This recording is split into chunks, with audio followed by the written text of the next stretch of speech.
Rejecting the cheap gospel, Yeshua's call to costly discipleship and Torah-grounded transformation. How pastors' watered-down message betrays the narrow road of true faith. The cost of following Yeshua, a call to true discipleship and transformation. In a world obsessed with instant gratification, it's easy to fall for the notion that following Yeshua, Jesus, is a simple transaction. A raised hand, a quick prayer, and eternal life is secured with no further effort.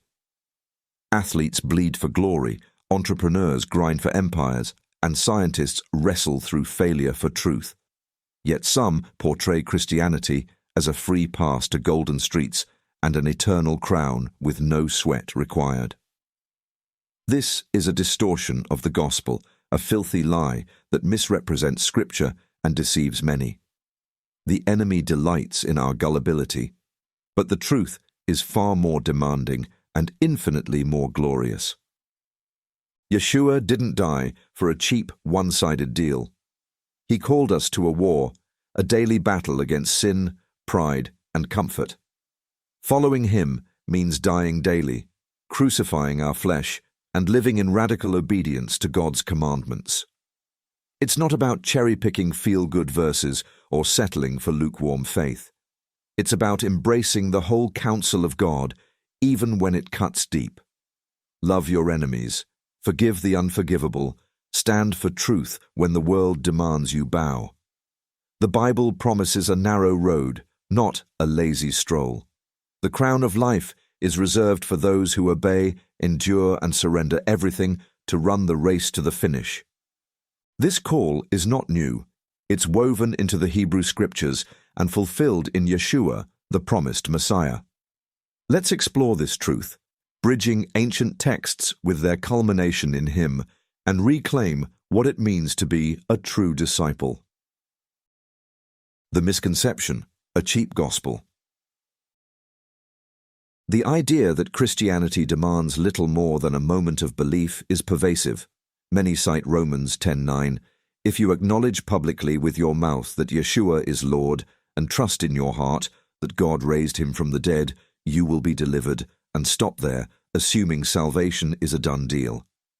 Yes, salvation is a gift of grace, not earned by works, Ephesians 2:8-9, but this is only half the story.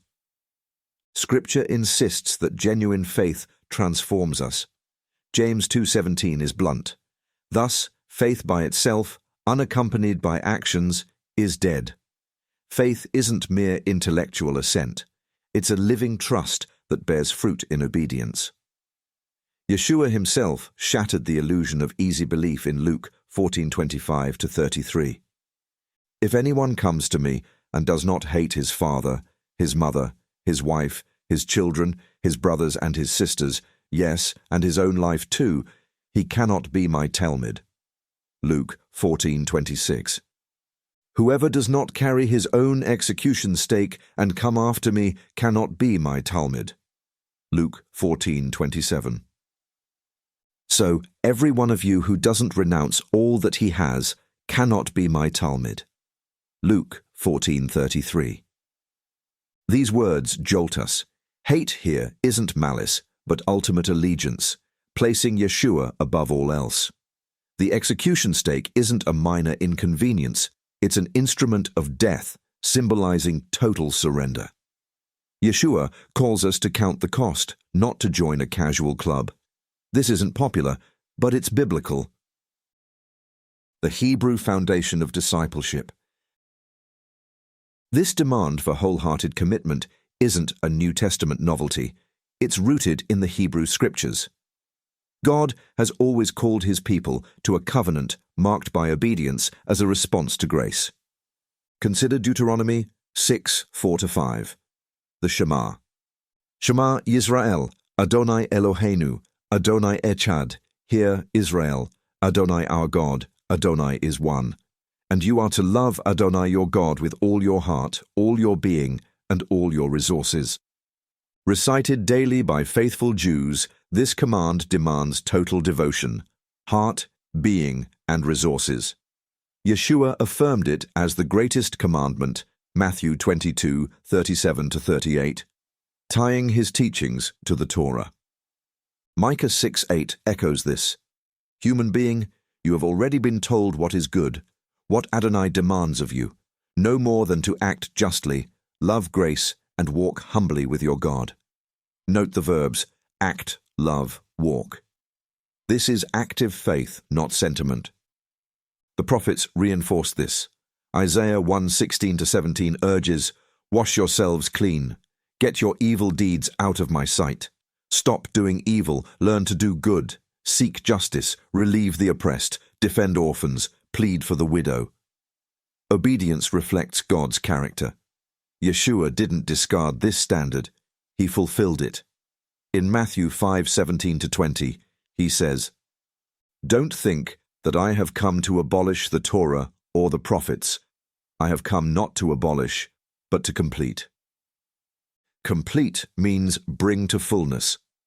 Yeshua lived the Torah perfectly, showing us obedience and calls us to follow. He deepens the commands. Anger becomes murder. Lust becomes adultery. Matthew 5:21-28. Realizing the Hebrew vision of righteousness. The narrow road. What discipleship demands. Following Yeshua is a narrow road marked by three realities. 1. Obedience to God's commandments. Yeshua said, "If you love me, you will keep my commands." John 14:15. These commands are not a new invention, but the Torah, God's eternal instruction, brought to fullness in Yeshua. A common misconception is that the New Testament replaces the Torah with a new set of rules, or that obedience to Torah is legalistic. Not so. Obedience is the fruit of grace, rooted in the Torah's moral vision. Yeshua taught, "Don't think that I have come to abolish the Torah or the prophets. I have come not to abolish, but to complete." Matthew 5:17. His commands, like loving your enemies, Matthew 5:44, love your enemies and pray for those who persecute you. Forgiving endlessly, Matthew 18:22, not up to 7, but up to 70 times. 7. And pursuing holiness, Hebrews 12:14, keep pursuing the holiness without which no one will see the Lord. Reflect the Torah's call to love, Leviticus 19:18, reconcile, Leviticus 19:18, and reconcile, Leviticus 19:18-16, and be holy, Leviticus 19:2. Obedience means taking all Scripture seriously, living out God's Torah as Yeshua modeled, empowered by the Spirit, not as a means to earn salvation, but as a response to His love. To clarify, when the New Testament speaks of commands or law, it primarily refers to the Torah, the 5 books of Moses, which contain God's instructions, mitzvot, for righteous living. Some assume Yeshua introduced a new ethic detached from the Torah, or that the Torah is irrelevant for believers. This is incorrect. The Greek word for commands in John 14:15, entolas, mirrors the Septuagint's term for Torah's mitzvot. Yeshua, a Jewish rabbi, taught within this framework, summarizing the Torah in Matthew 22:37-40. You are to love Adonai your God, and your neighbor as yourself.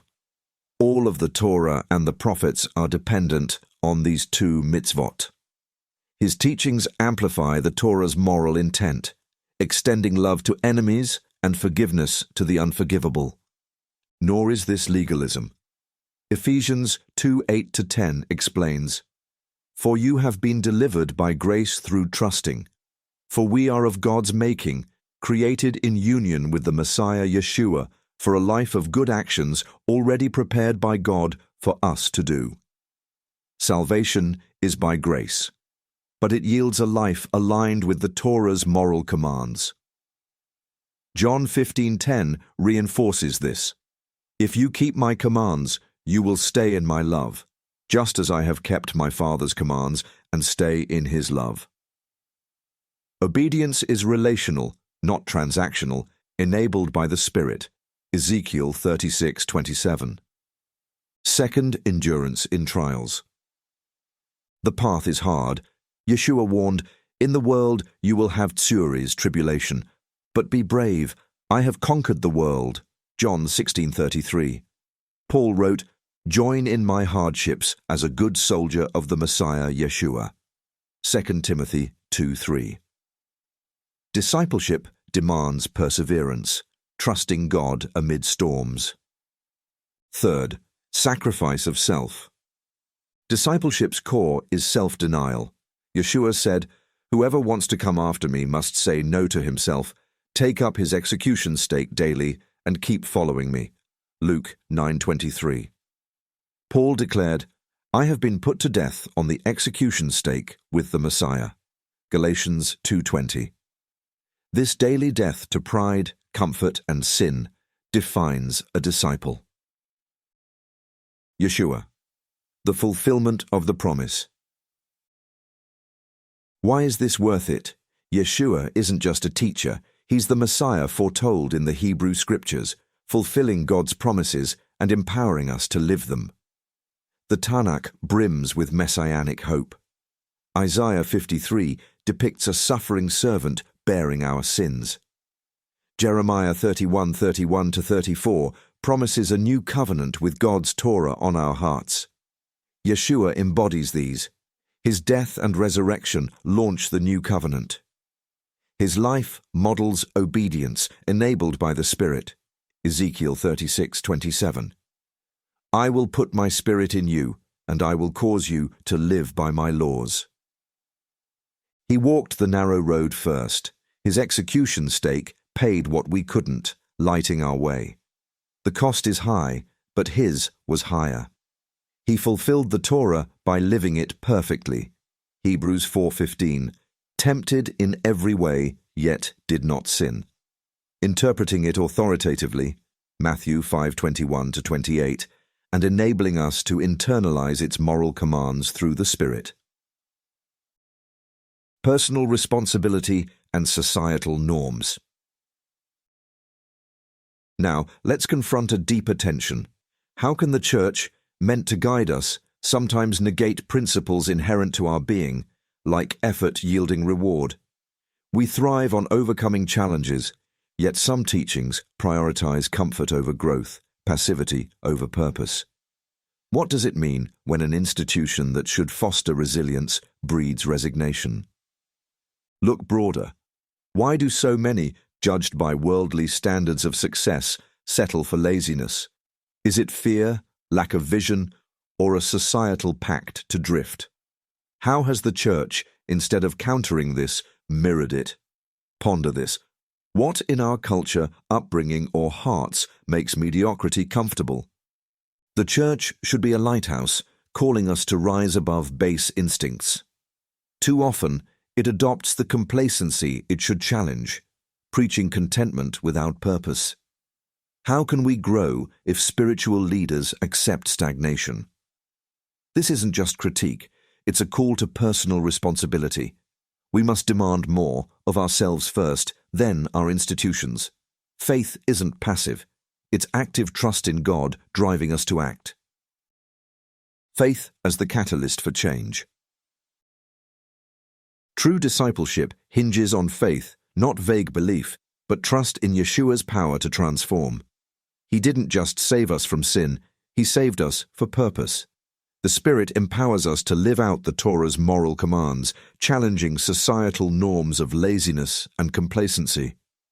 Faith drove the prophets to confront injustice, Yeshua to face the execution stake, and the apostles to spread the gospel. It's our catalyst too. Personal responsibility begins with faith, trusting God's strength to overcome our weakness, pushing us to act where the world stagnates. The Torah's role clarifies this. Jeremiah 31:33 prophesies, "I will put my Torah within them and write it on their hearts." Yeshua makes this possible, enabling us to live out God's instructions not as a burden but as a joy. 1 John 5:3. His commands are not a burden. Romans 3:31 confirms, "Does it follow that we abolish Torah by this trusting? Heaven forbid. On the contrary, we confirm Torah." Faith upholds the Torah's moral vision, transforming us to reflect God's character. A call to transformation now. We've been sold a spineless gospel, swapping transformation for a 30-second prayer. That's not Christianity, it's a con. The enemy laughs as we clutch cheap lottery tickets, deceived into thinking faith requires no effort. No more. The misconception that Yeshua's commands are detached from the Torah has led many astray, either toward legalism or lawlessness. The truth is clear. His commands are the Torah's moral imperatives, brought to fullness in him. Loving enemies, forgiving endlessly, pursuing holiness. These are not new rules, but the Torah's heart, lived out by Yeshua and empowered in us by the Spirit. Obedience is not legalism, but love. Not a burden, but a privilege. Count the cost. Pick up your execution stake. Obey God's Torah as Yeshua taught. Your life depends on it. Following him demands all, but offers more. Purpose, redemption, a crown for those who endure.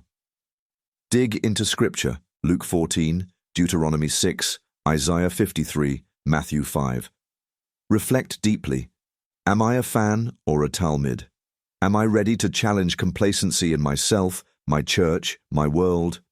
Why do we settle for mediocrity when the Torah calls us to holiness, when Yeshua modeled the narrow road? The church has too often mirrored society's drift, but you can break the cycle. Faith is your catalyst, the Torah is your guide, Yeshua is your strength. The time for sidelines is over.